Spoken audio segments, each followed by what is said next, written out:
you have to meet them where they are. And so you have to give them some things that are going to get immediate results that they could say, wow, this stuff really works. Then that will almost prime them for things that take longer, but you've already gained their trust.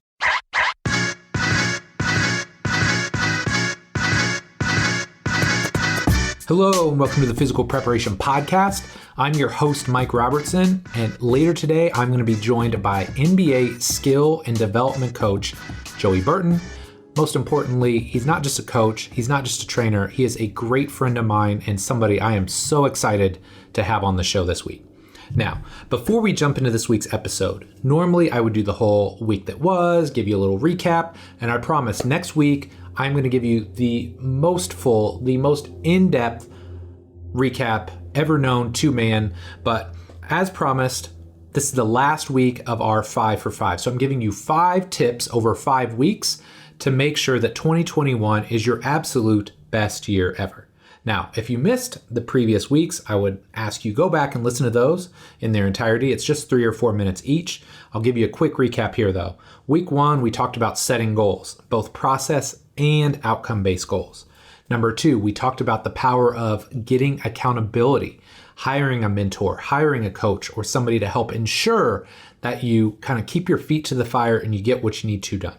3, we talked about getting back on the horse. Failure is part of the process. You're going to get knocked off. You got to get back on. 4th, we talked about being patient, playing the long game.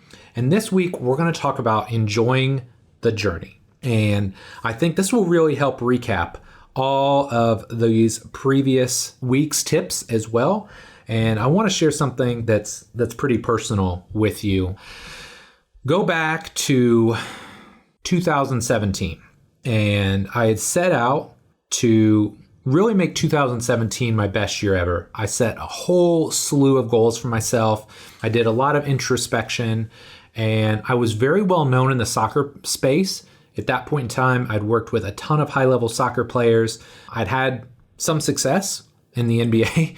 N=1, Roy Hibbert had a pretty darn good year after we worked together. And keep in mind, I never take credit for an athlete's success, but I'd like to think the work that Roy and I did that offseason a couple years prior to had made a positive impact on him. He was second in Defensive Player of the Year voting. He was an all-star that year. But I had gotten that small taste of success, and I knew I wanted more of that. I knew that basketball was where I wanted to be.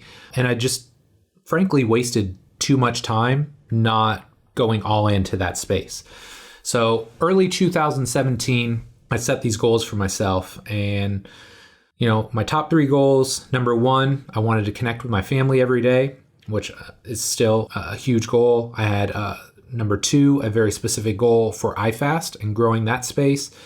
But number 3, and I don't think I've really shared this on here, but number 3, I wrote down, I want to develop an NBA coaching program.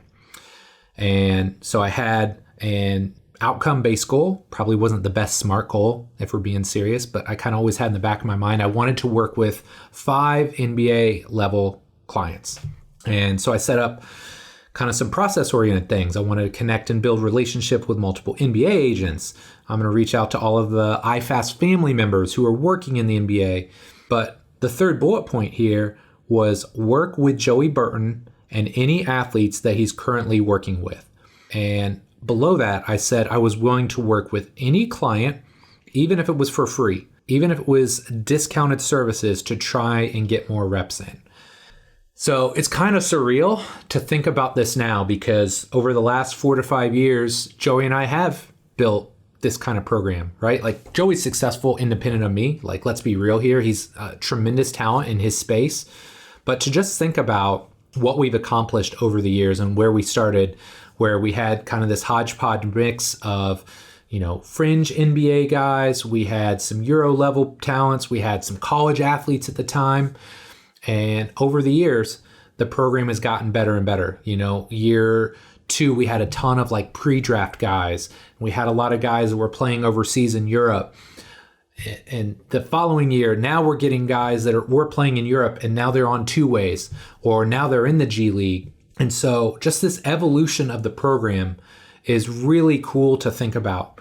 And so the main point for today, the tip for you that I want you to take away from this is to enjoy the journey and enjoy the process. And this is something that Joey talks about in depth in our show. And I think it's so critical. We get so caught up in the outcome. And this was the first year I kind of hit that goal. I said I wanted to work with 5 NBA level clients. We did it this year, right? Glenn Robinson, Ed Sumner, Tyrell Terry, Dakota Mathias, Keelan Martin. All of those guys are either on two-ways or on proper NBA contracts.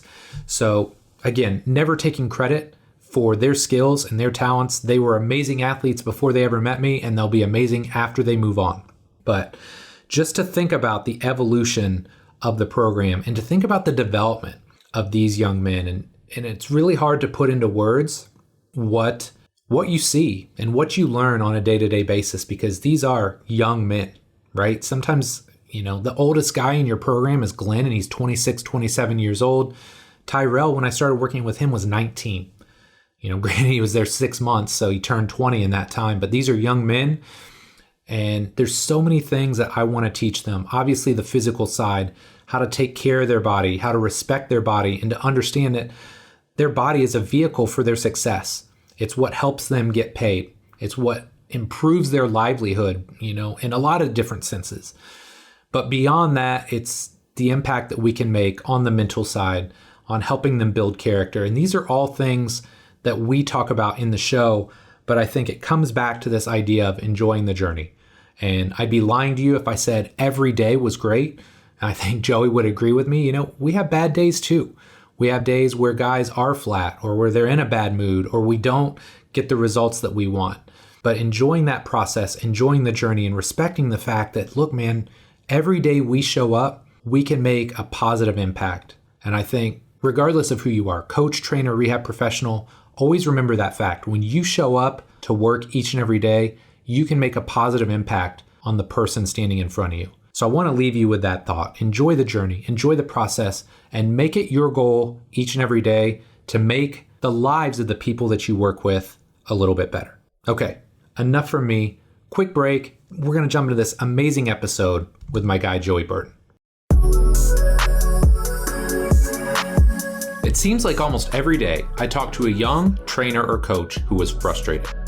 Maybe they're frustrated with the results they're getting. Maybe they're frustrated because they don't have trusted resources to learn from.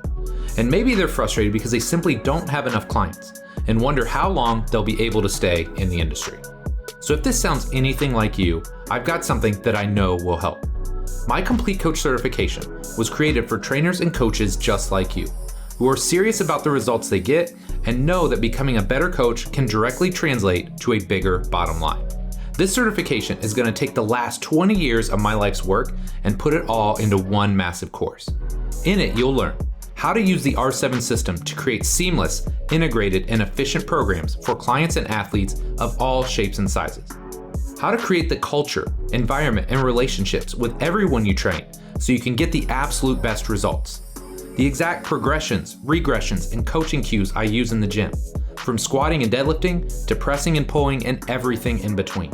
And last but not least, I've added an entire section on my assessment process and how to use that to write programs faster and more effectively than ever before. Of course, there's a ton more that I cover, but that should give you a pretty good idea of what the certification is all about. Now here's the thing. Spots for the certification will open twice per year for a limited time only. If you're interested in learning more, my next certification will launch in March 2021, and if you join my free insiders list, you'll be able to save $200 when it opens. To get on the insiders list, just head over to CompleteCoachCertification.com. Again, CompleteCoachCertification.com, and then stay tuned for our launch emails coming very soon. Thanks so much for your support, and I hope you'll pick up a copy of the Complete Coach Certification when it launches. Joey Burton is an NBA skills trainer based out of Indianapolis, Indiana. You might know him if you've listened to this podcast for any extended period of time as Joey the basketball guy, because we've worked hand in hand over the past 5 years to build an elite basketball development program. In this show, Joey and I go deep on the topics of coaching and skill development. We start by discussing why it's not important to just care about your athletes, but that they know you care about helping them get better as well. We talk about the value of demonstrating success early on to improve buy-in. And we also talk about why the X's and O's are important, but it's also imperative to build both mental focus and character throughout your programs as well. Joey really shared what I consider to be some universal truths in this episode. So whether you're into basketball or not, I think you're going to take a ton away from this show. But enough for me, let's do this. Joey, man, thanks so much for coming on the show here today. Really excited to chat with you. Could you start by just telling us a little bit about yourself? Yeah, I'm married. I got 4 kids and loving doing life with them. And I do MBA skill development based out of Indianapolis, Indiana. I love it, man. I love it. So talk to me. What led you, normally I ask, what led you to the world of sport performance or personal training? What led you to the world of basketball skill development? It was something I actually kind of was forced into. I was coaching college basketball at Mississippi State University. My goal was to become a head coach and to really lead a team. And unfortunately, our coach retired and I couldn't find another job. And so I had an opportunity to come to Indianapolis and to work under a man that was already doing skill development. And I got my start there. And then he took a job with Steve Alford at UCLA back in 2013. And I had no other option but to continue to do skill development. And I've grown and developed it, and it's been pretty successful. That's awesome, man. That's awesome. So walk us through your career path. I know you played in college a little bit. So walk us through your college days and your college career to where you're at now. What stops were there along the way? Because I think people love to know people's background story, right? How they got to where they're at. Yeah, I could even go back before college. Yeah, I love that. Just always had a love for basketball. I remember my grandmother telling me a story when I was 3 years old that I wanted to go on a road trip with them. They were in Phoenix visiting my mom and the family. And I was ready to go with my basketball shoes and my basketball, but I couldn't go because I was too young.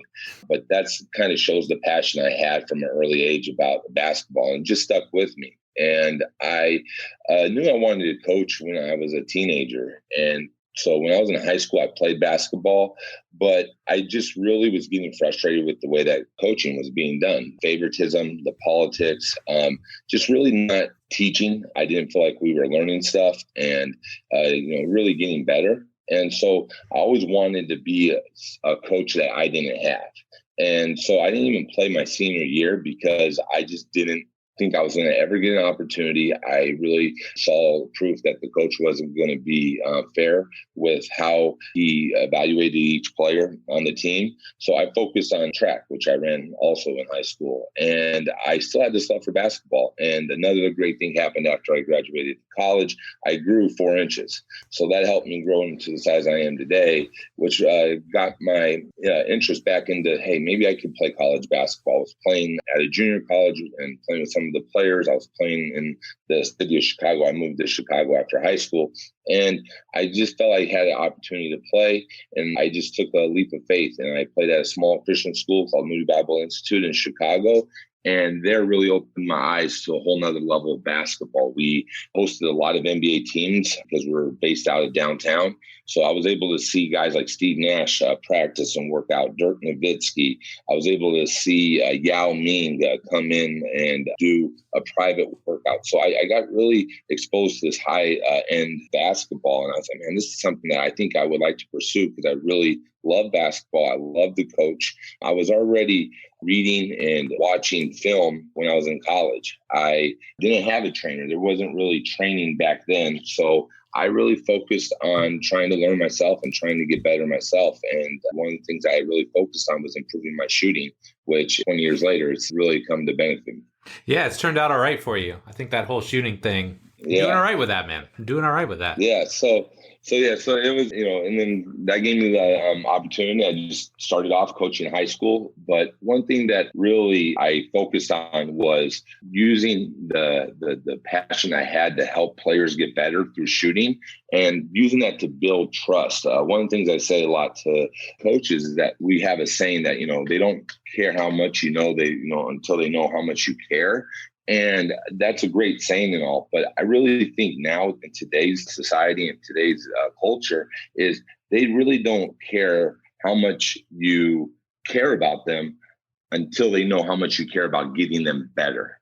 And when you could show that you care about getting them better, that's when you're going to build a lot of trust. You're going to build deep relationships. That's going to really help them grow as individuals and as a player. And in the coaching, like a team, when a player knows that you care about getting them better, then they're going to be willing to do more for you and do more that is asked of them. So, really start off in the high school ranks, just really working on with players on the shooting. Got to learn a lot about what to do and not what to do as I was in the high school ranks. And then it just continued to progress when I got to the college ranks. And then kind of had to start over when I got to skill development and started working with youth players and just built a foundation, built a philosophy of how I believe shooting can be taught and how players can be developed. And that really prepared me for the opportunities that I got working with NBA players. So I always emphasize to coaches and to young trainers that, listen, be faithful in the small things, because a lot of times it's what prepares you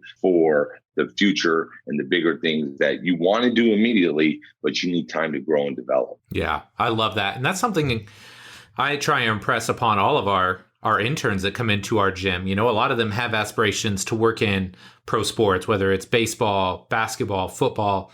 And I always tell them, look, man, I think we have been successful working in the basketball space, but man, I had 15 years of development working with young guys and gym pop people and just random people that want to build muscle or lose fat before I ever got serious about diving into working with pro basketball players all the time. So I think that's a great point. And I think you have a lot more room to, err, right? Right. Hey, a little sixth grader, you might try something new with the technique, or you might try a new drill and it doesn't work so well. Then you could scrap it and, or maybe add to it and try and adjust. You only sometimes get one or two opportunities to really make an impression on that higher level client like a pro. Yep. And I'm so thankful that I really valued the time that I had with some of those youth to develop my philosophy. I love it, man. Okay, so obviously this show's a little bit different than most, but I think also the people that listen to this show will find parallels between their respective work and what you do.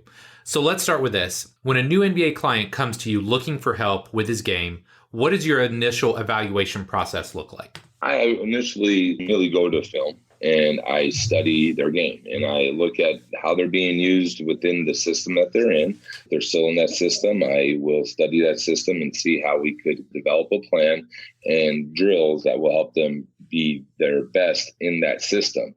But then as we do that, we're also adding things to their game. So if their role expands or if they're asked to do something that they haven't been asked to do before, that they'll be prepared. It's a lot of evaluation. I think just, being around you a lot, Mike, how you come to the gym sometimes and before you might even get a guy in the gym, you're watching their body movements. You're studying how they're coming off of a screen and where their body positions are.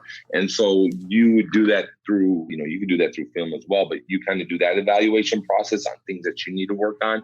And it's the same concept with me. And I look at, what are their stats or what are things that they need to work on to improve their stats. And, in the game of basketball, you get paid if you can shoot the basketball. So if there's areas that they can improve in their mechanics, we're going to address those as well. I love it. I love it. So one of the hardest things to do, I think, just in coaching in general, is to get a new client to buy in and trust you and maybe trust the process.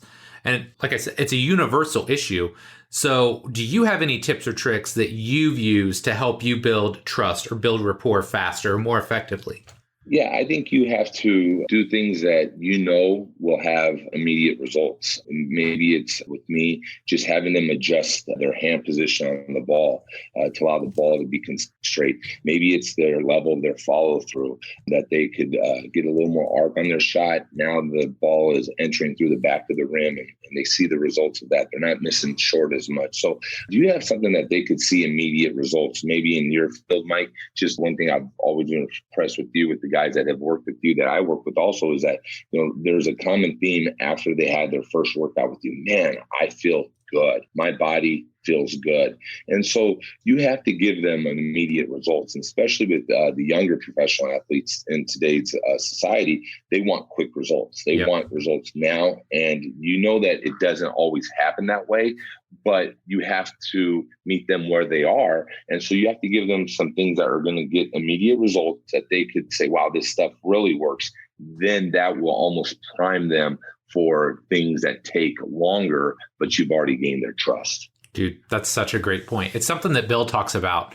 So I asked him at one point, like, how do you convince people to keep coming back to you? Because he does cash-based physical therapy, right? Like, he's not cheap. It's not a $30 copay or whatever.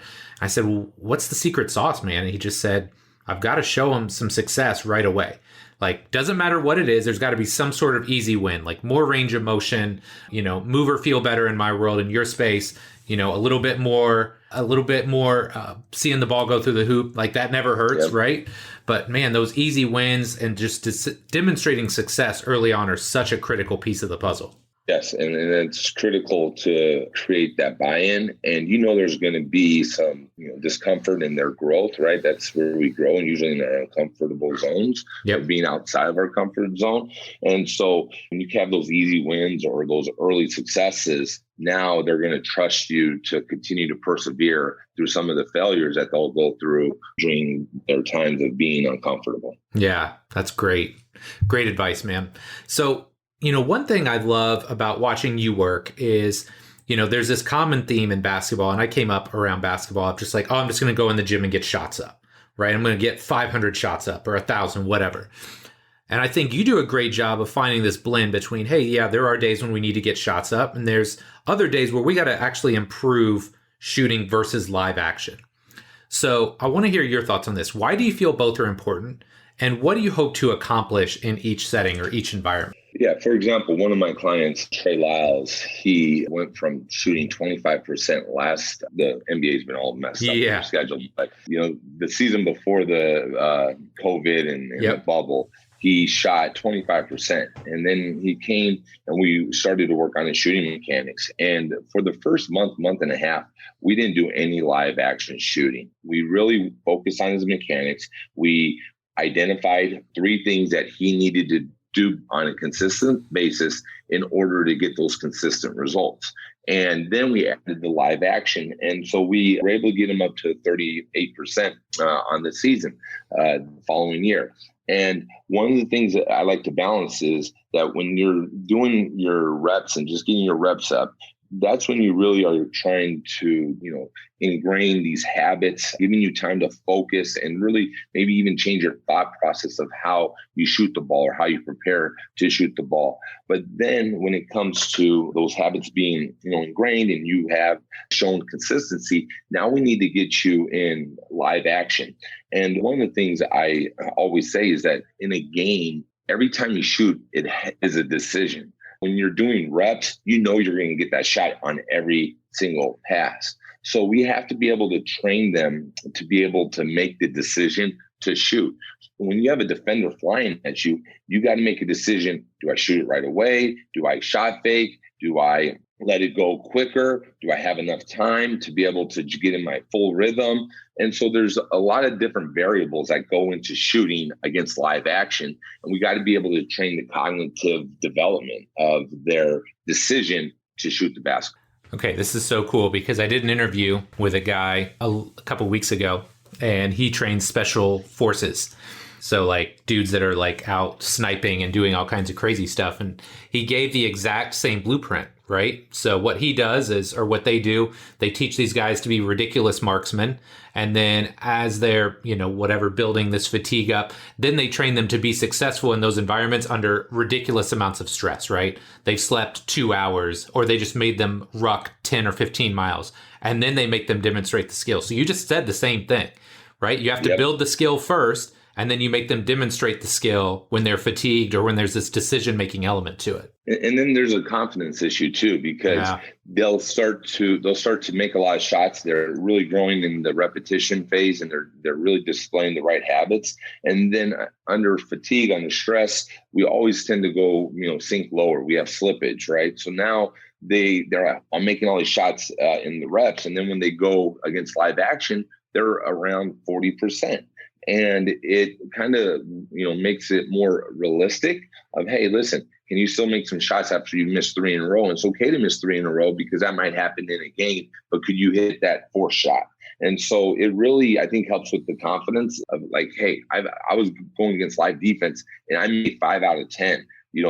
That's game-like. That's transferable, because we with some of these NBA players and even some high school players I've had, they could get in these zones. And, we were in the gym with the NBA player just a week ago, and he got in the zone and he was just cashing out. It was like 15 in a row, and, at different spots. It looked so effortlessly, And so we got to be able to make things game-like so that it transfers, because, their shooting percentages are drastically higher in practice. So we need to add those different variables in practice as well in order to be able to allow them to see the transfer happen from a live action in a workout or practice into the game. Yeah. This is one of the things, this is my excuse, right, for basketball. I always heard, oh man, if you're hitting like 38, 40% from 3, like you're good. So I just, this is like 1995, 96. And I think, oh, well, shoot, okay, I can't shoot exactly that, but maybe if I hit like 50% in the gym, I could take that and hit 40 in a game. and then I talked to like Glenn or Dakota. I'm like, how many of you guys hit out of 100? They're like 80, 75, 80, 85. And you're like, oh, whoa, I set that bar way too low, right? You don't recognize like how elite these guys are shooting the basketball until you get in the gym and you watch it happen. Exactly. And then there's been a big, it's kind of been a big phase of, these guys that have been working on their shots, or, they're extending their range and they go and shoot, and you'll see them make like 15 shots in a row. And then, people on social media say, oh, that guy has a 3 ball now, watch out.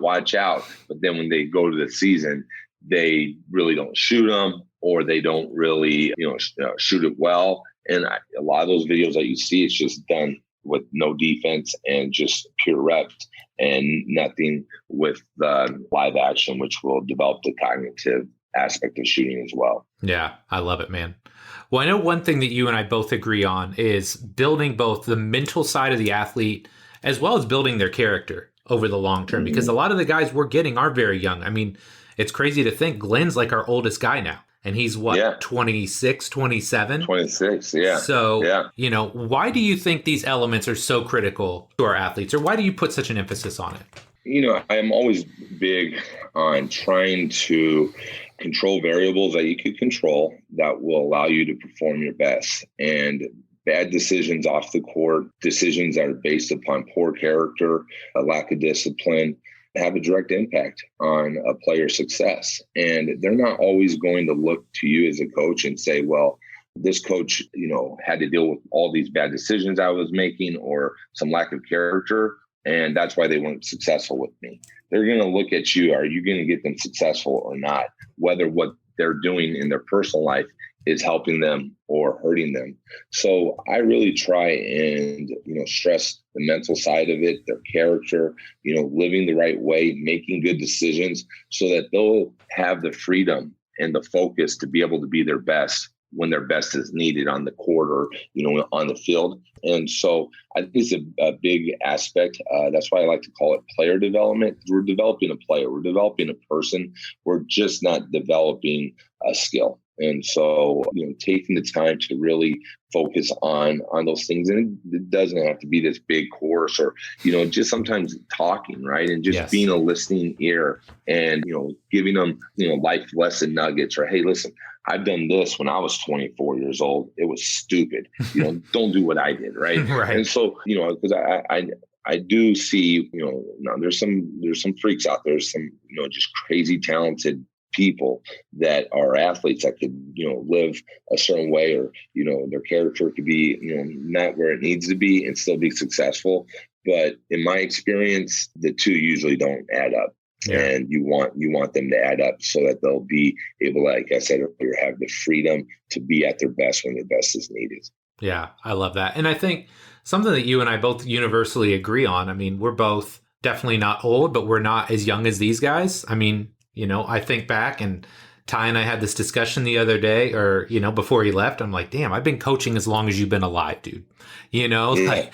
Yeah. So like just life experience and like being able to share that with them. And like you said, like letting them know like, hey, look, in a lot of instances, this isn't fair. Like nothing about this is fair. Like understand you're 20 years old and you're thrust into a situation where you're going to make millions of dollars. Everything is going to be thrown at you. And that's not fair to have to make some of these grown up decisions at 20. But at the same time, it's not fair in the sense that, hey, look, you have this amazing opportunity. Don't go out and screw it up, Yeah. Yeah. And, speaking of Ty came to us 19, freshman, right out of college, preparing for the NBA draft. And one of the things that I learned the most from Ty is having to have some understanding, maybe empathy about what it's like to be 19 going into this process. And you're pretty much being told like, you're not big enough, you're not athletic enough. Now you got all these negative energy coming from the outside, this outside noise. And so it taught me to be a little bit more patient. I mean, we joke, Ty and I, and you joke like, I wanted to kill the kid after like the first 2 weeks, right? Right. But it really taught me to, how can I balance being demanding, but also having this, empathy about where they're at and what they're going through. And that taught me a lot because, I really haven't worked with a 19-year-old, being an NBA player. Most of my guys have been 21, 22. They've had several years of college, kind of like a Nico who was in as well. You just see the difference in maturity and life experience that Nico had compared to Ty. And so it just, part of that development is like, hey, I have to, really find a balance on understanding what it's like to be at that age, but also having this, concern and demand about their character that we need to develop, knowing that it will help them in the long run. Yeah, I love it, man. So I think one issue that every coach has struggled with, whether it's in basketball, whether it's training, athletes in the gym, is that at some point we struggle to get an athlete, to buy in, right? Or maybe we're just struggling to get through to them, right? So I'm interested. Have you ever had an athlete like that or struggled to take your advice? And if so, how did you finally get them to listen? I'm out in Utah right now with one of my clients, George Niang, and we had some heated discussions. We'd be in the Pacers arena late at night when he was a rookie, and we'd be working on his shooting mechanics, and I'm not going to be able to get it there. Well, you're not getting it there anyways, just the way you're shooting it. We've had to have some discussions. One thing I always want a player to know, which I think will help with the buy-in, is that go ahead and challenge me. It's okay to ask a question of why. It's okay to give me your thoughts, because I want to show them that I still can learn, and I can still learn from my athletes. I can learn from other coaches. So I let them vent, and, but if I am very convinced about something, or I know that this will definitely help them, I don't back down. And so not that we will sit there for 20 minutes of the workout and argue, right. But I think it needs to be sometimes discussion, and sometimes with that, it could be some disagreement. But one of the things I've learned to help create buy-in is give the player room, or the athlete room, to ask questions, and maybe allow them to express why they're not so interested in doing it the way that you believe it needs to be done. Then do you have enough humility to be able to say, well, maybe we can adjust. Okay, maybe I could, go at it in a different avenue. Now, there's some things that, obviously conviction that you say, listen, if this player doesn't do this, there's no way that they're ever going to be able to be successful. And that's where truth comes in. And I've had to express that with players. Like, listen, if you don't, really lock in on your mechanics and focus on your mechanics, it's going to be, difficult for you to be successful. I had to have that talk with Glenn Robinson when he shot 29% from three, 65% of his misses were short, and it was due to a lack of arc. And so when he came the following offseason to, start to work, I showed him that. I presented my case of why he needed to change. And I challenged him, and I didn't think he would get to 40 or near 40 like he did the following year if he didn't make these changes. And I was firm with him on that. And now it's up to the athlete to buy in on that. It's not my responsibility. My responsibility is to tell them the truth. My responsibility is to give them the information that they need in order to be their best. And then they have to take their own responsibility of willing to accept that teaching, accept the buy-in, and perform what is being expected of them. I love it. Back room and down, right? Back room and down. Explain that real quick, just for, I mean, you and I joke around about that. And just so you know, if you're listening to this, Joey gave me about an hour breakdown on a plane ride one time to go see Glenn, about an hour discussion on why back rim and down is better than a switch. So explain that for us real quick. So I just started watching players, and I just started to one day say, hey, I'm going to watch how the basketball enters the rim and what's the most common way that it enters the rim. And first thing I said, well, rarely does the ball hit the front of the rim and go in. So, I started to eliminate what really doesn't work. Most of the time when the ball hits the front of the rim, it bounces back towards the shooter or off to the side, and it doesn't go back towards the entry point of the basket. So that's a really difficult miss. So as I started studying, I'm like, man, every shot that goes in gets clearly over the front of the rim. So then I started to see, well, what will even make it even more certain? And in shooting, it's about giving you the best chance at making it, right? Mm-hmm. We just want the best chance at making it. And so as I just started watching guys like James Harden, Klay Thompson, JJ Redick, I just started to see a consistent back of the rim and down, all right? Or you call it back rim and in. But I just kept seeing this back rim and down consistent, theme from these shooters.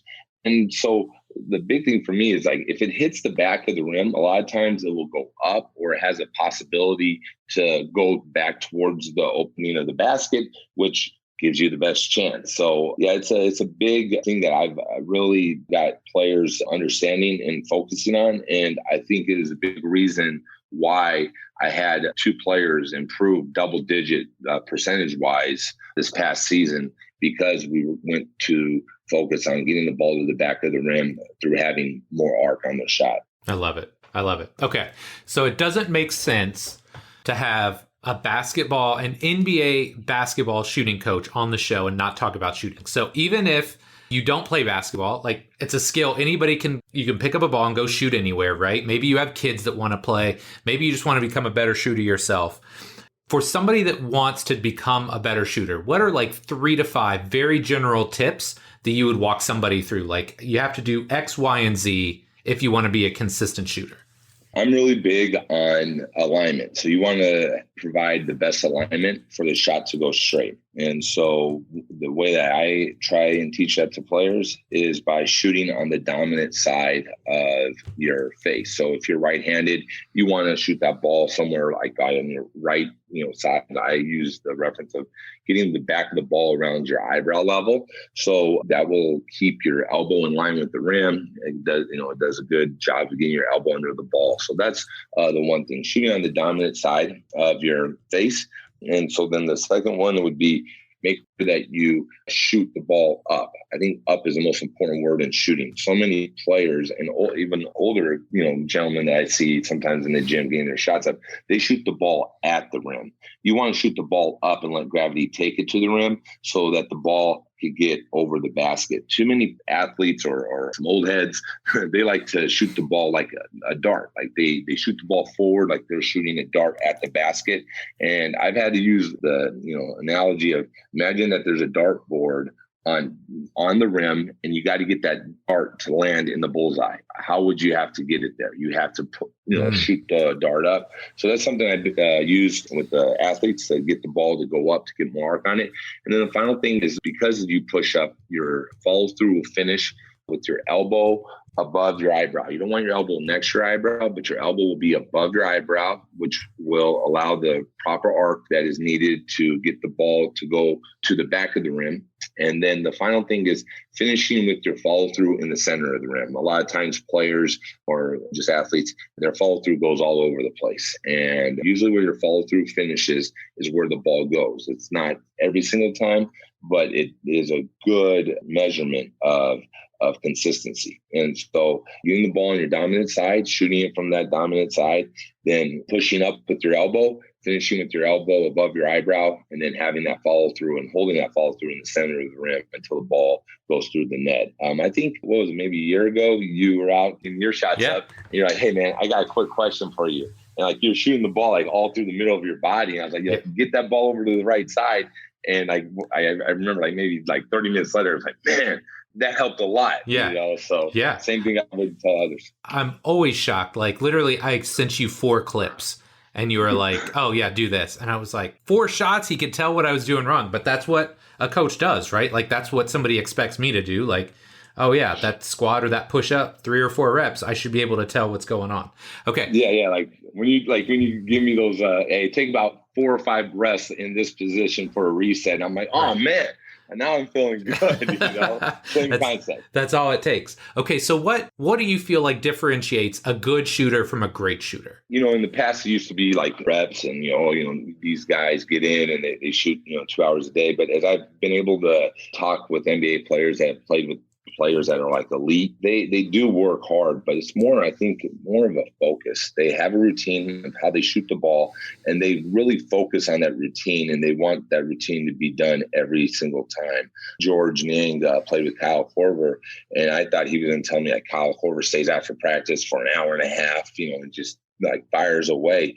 But he said he didn't shoot many shots. It was probably in the 100, 200 range, but he wants every shot to be a perfect shot. And so the level of focus that takes is incredible. So I think focus on your routine. Not everybody is going to shoot the ball the same exact way, but players that have this focus to do the same thing every single time is really, really going to put themselves in a position to improve as a shooter and potentially become great.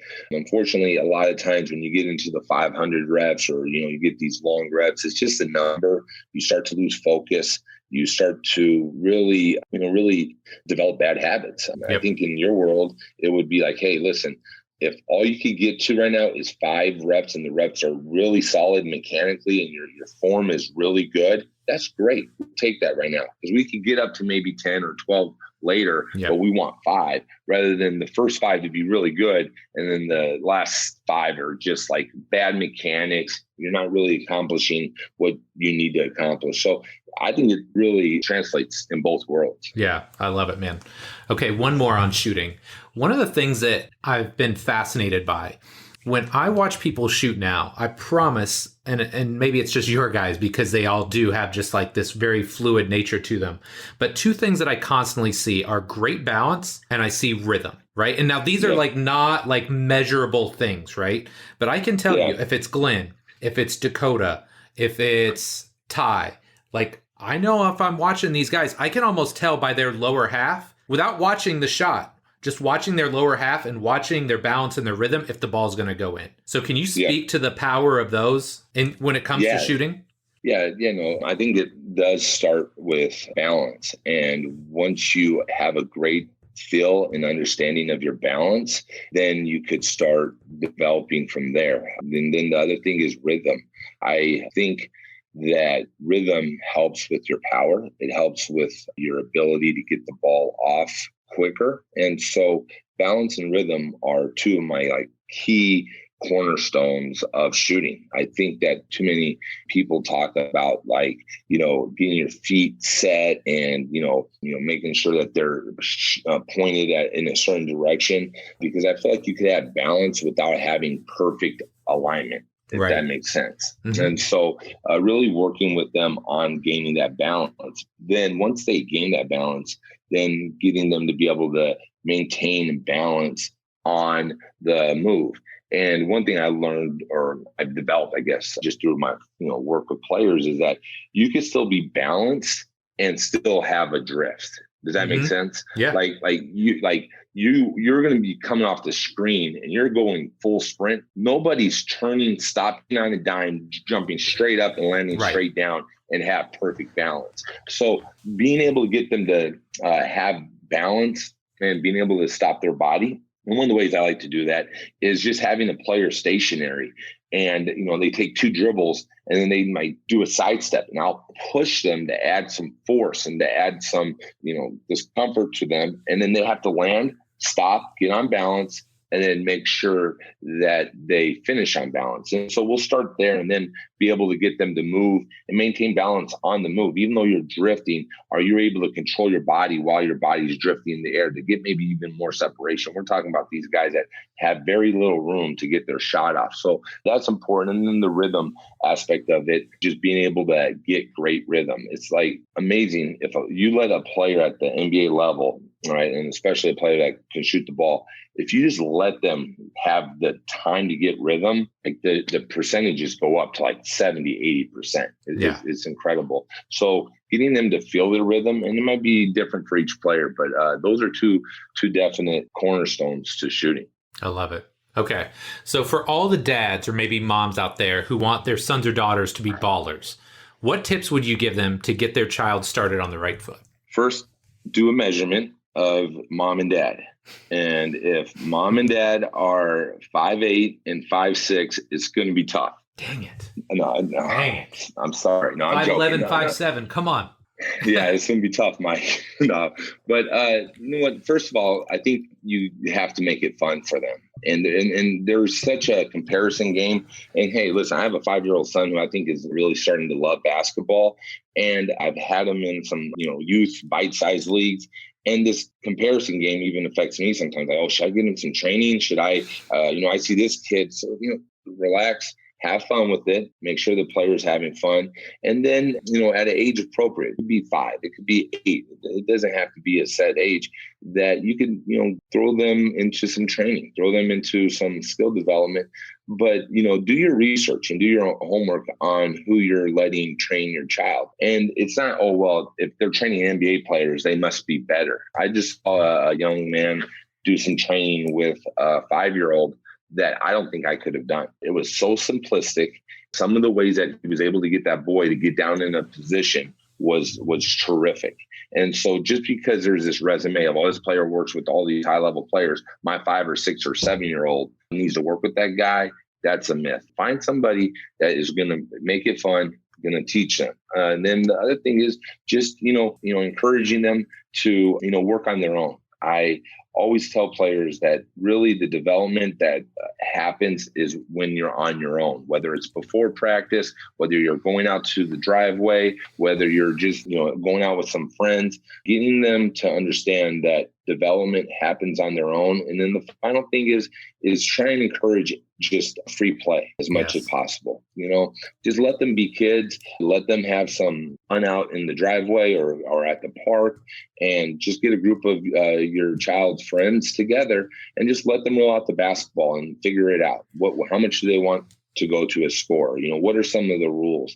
I think all of that has been missed with just such a popular movement of training, So that has been probably one of the negatives of my profession. I'm not sure about your profession with the youth, but it's just like let them have some free play. Let them figure out some things on their own. Yeah, I love it.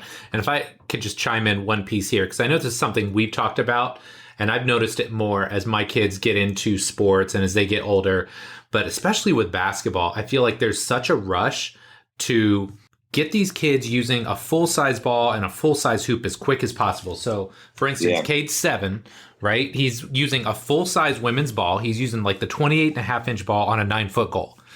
And I felt awful. The first 2 practices, I don't think he got a basket, or maybe he got 1, right? So when we started going out in the backyard, I lowered the hoop down to 8.6, right? So it's comfortable for him now. He started getting buckets. Lo and behold, the next practice we go back and he probably got 25 or 30 buckets, And that's what? It's got to be age and size appropriate, right? So undersized, It's not one size fits all, because there's kids that are his age that are already 6 inches taller than him and could play on a 10-foot hoop. Not that it's ideal, but you got to figure out a way to make it age and size appropriate for your kid. Yeah, and I think what you're basically saying is you kind of say, 9 foot is too high. Let's lower it, and it's okay to adjust in what normal people might think would be this is going backwards. No, it's not. You're trying to establish fundamentals. And one thing I do with my son is I really just want him to, shoot it, as correctly as possible. And if it goes in, great. If not, that's fine as well. But what I'm hoping to do one day is by the time he's in 6th or 7th grade, have good habits. What's unfortunate is parents are so concerned about getting those buckets. And I'm sure you could have had Cade just jack it up there. Yeah. And maybe he get a few more and that helps. But then in 6th and 7th grade, he has these bad habits. And now you're either trying to correct them then, or you're trying to correct them when they're in high school. And so I think rushing the process too much really has a lot of adjustment, or needs a lot of adjustments and a lot of, fixes later in their career if they're still playing when they're in high school, which could be ultimately detrimental to them having, further success outside of high school. Yeah, for sure, man. Okay. Big question time. If you could alter the space-time continuum and give young Joey Burton one piece of advice about training and/or life, what would it be? It would be enjoy the journey and don't be so ambitious about the destination. When I was at Mississippi State, I would always look at these job boards after the end of each season, and then I moved up to Indianapolis, and I was doing the same thing, and I was working with kids, and I didn't look down upon it, but that's not where I wanted to be. And I was destination focused. And my second year, I told myself, being in Indy, I just said, you know what? I'm not going to look at those job boards anymore. I'm going to just lock in, focus on where I'm at. Big phrase that's been happening here that I've been hearing is like, be where your feet are, yep. And that's where I just started locking in on, okay, this is what I have in the gym today. I'm going to make them better. And that's when I started to really, get more towards the destination. And it sounds crazy, not that I don't have end goals and not focus on end things, but I related to shooting. I want the player to focus on what makes the shot, not if the shot goes in or not. Yes. And so it's the same concept. So once I started to do that and started enjoying the process and saying, listen, I'm going to just keep doing what I need to do, help players get better. And it's grown to a destination that I never even imagined where I would be at right now. If you had told me 7 years ago that you'd be flying to different cities to work with NBA players and getting to experience some things I've experienced, I would have laughed at you because I was so destination focused. Like, right. Oh, that's not going to happen. Because where I'm at to where that would be, that's not going to happen. But when I just really started to enjoy the journey and focus and be where my feet were, it started opening doors to get me to a destination that I would have coveted back when I first started. Yeah, I love it, man. Okay, my guy, last but not least, we've got our lightning round. So 6 fairly short questions, but your answers can be as long or short as you like. Ready? All right. All right. Yep. Number 1, what's your career highlight so far as a coach? If you can name just one. Man, I would say one of my career highlights was being able to work with Yogi Ferrell. And I started working with them going into his senior year at Indiana. He had a great senior year. Unfortunately, didn't get drafted. I flew out to Las Vegas during Summer League. We kept working. He got signed by Brooklyn. Then he was able to join Brooklyn for the first 9 games. Then they waived him. He went back to the G League. And I went out to Brooklyn to continue to work with them.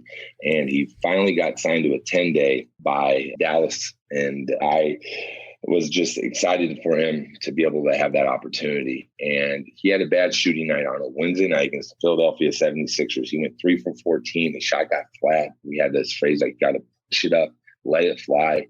And on a Friday, I went back through some of these workouts to show him that he needed to get more arc on his shot. So I had this video and I showed it to him. He said, I'm going to let it fly. And so they were playing the Portland Trail Blazers on ESPN. And he goes off for 9 threes. He went 9 for 11 that night. And the game got over like at 1:30. My phone's blowing up. I don't think I went to bed till like 4 a.m. I was just so high off of adrenaline. So right. That was one of my career highlights in the player development circle. Yeah, man. I remember that game because I remember you working with him and I remember that. I was like, dang, okay, here we go. Love it, man. Yeah. Okay. Number 2, outside of the guys that you work with, what NBA player do you like watching the most and why?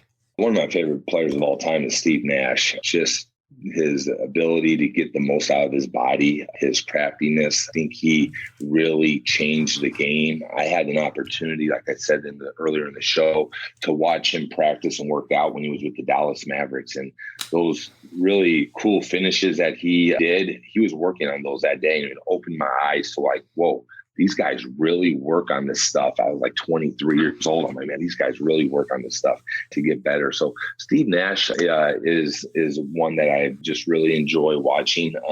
I like Chris Paul and his game as well. And I'm really becoming a big fan of Luka Doncic and, the stuff that he's doing and how he is able to play with great pace and his deceleration and his ability to create for himself and others is really fun to watch. Man, you just stole a word. I had written this word down to talk about it. We didn't talk about it in the show, but that concept of pace, whether it's a Luka Doncic, whether it's Steve Nash, these guys that aren't going to blow your doors off. They're not Russell Westbrook on the athleticism scale, but man, they understand pace, speeding down, slowing up, using their body, creating that little bit of separation. Like, that's really fun to watch too. And it's not like this tangible thing. You can't put it on a court and say, oh, give me a 3/4 court sprint, but you know it when you see it on a basketball court, right? Exactly. And it's and specifically that ability to decelerate. And we talked about this off season, and we were working with it with some of our guys, the ability to stop immediately, maintain balance and control, and allow defenders to fly by you is so critical in being able to be successful at the next level. I love it. Okay. Number 4, you can have dinner with 3 basketball players, living or dead. Who are they? Steve Nash, Michael Jordan, and Kobe Bryant. Oh, it's a pretty good lineup. Okay, number 4, greatest shooter of all time, according to Joey Burton. Man, I'd have to probably say Steph Curry, man. The guy is incredible. So yeah, I mean, I would just, definitely Steph Curry. I think though, if you want to get specific on like foundational mechanics, like Klay Thompson has the most pure mechanical shot, I think, ever in the history of basketball. So I think, Steph is able to just do more with it, and it's ridiculous what he does. Yeah. But the purity of the shooting mechanics, I would go with Klay. Oh, man. Yeah. It sucks that we don't get to watch him play basketball for another year. I was really excited to see him back out there. Hopefully he heals fast. Number 5, can I put you on the spot and ask who the best shooter you've ever coached is? Oh, man. You're going to make somebody mad regardless, right? Because every dude thinks it's them. Yeah. Oh, man. Just pure shooting. I can't go with one. I'll go with Dakota. Dakota, he's the best shooter I've worked with, and we had to make some changes for him to get there. But I would say he's the best shooter that I've. Hang on. And I think his DNA as well is built like your JJ Redick's, your Kyle Korvers, your Ray Allens. Yeah. So I'll add that as a reason why, and it's because some of these other players that I work with and that you work with as well, they're so gifted in other areas as well that they don't need to be as focused on maybe shooting as Dakota is to give him a chance to compete at that level. Yeah. Okay. So now I got to circle back. What did you have to change? Maybe this was before I jumped in the mix, but like, what did you work on with him? Yeah, so he had this tendency to just sling the ball back, and he would the ball would literally get to like the top of his head. Yes. And so he would sling the ball back, which would cause him to shoot the ball more forward.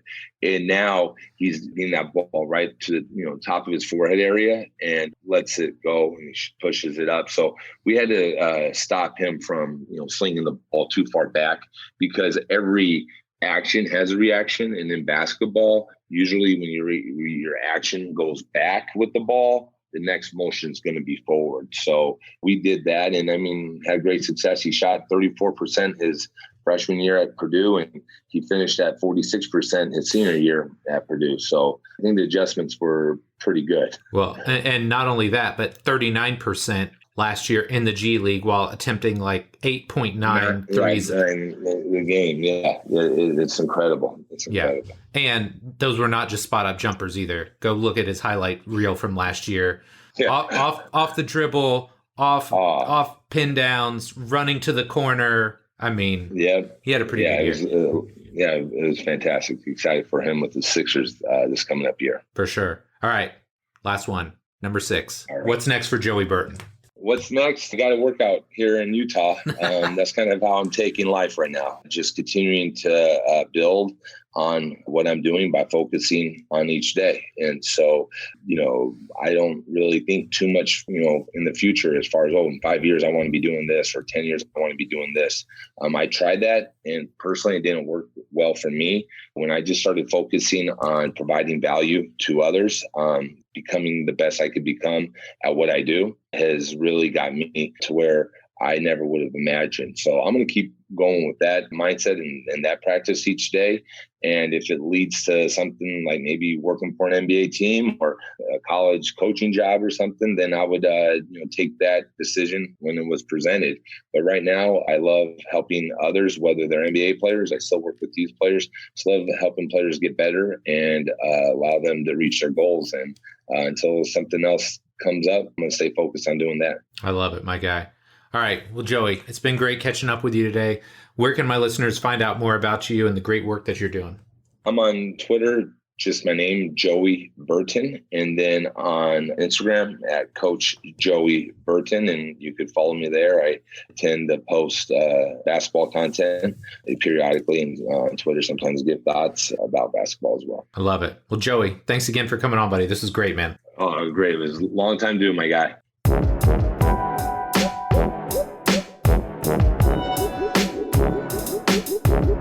All right, my friend, that does it for this week's episode with Joey Burton. Sincerely hope you enjoyed it. I can say from the bottom of my heart, I don't know if there's many people in this world I respect more than Joey. This guy literally puts every ounce of his being and his soul into helping his athletes get better. I just have a tremendous amount of respect for him. And I think seeing him work every day, and people talk about grinding, this guy really does grind. Like, he is in the gym probably more than any coach I know. And it's easy to do that when you're in your 20s, right? Like, let's be real. I did that when I was in my 20s and my early 30s. I'm not really grinding right now. This guy is still grinding. He's still putting in the hours. And I just have a tremendous amount of respect for him. So really hope you enjoyed the episode. If you did, I got one of two favors to ask. Number one, if you're not already subscribed to the show, please do that right now today. It takes 2 seconds. iTunes, Stitcher, SoundCloud, Spotify, Google Play, Amazon, wherever you download or consume podcasts, go there and subscribe right now so you get each and every episode delivered straight to your iPhone, tablet, whatever you listen to it on. And make sure that every week you're listening, because I'm trying my best to find amazing guests and putting amazing people on that you're going to learn a ton from. Second, if you've already subscribed, thank you. I appreciate it.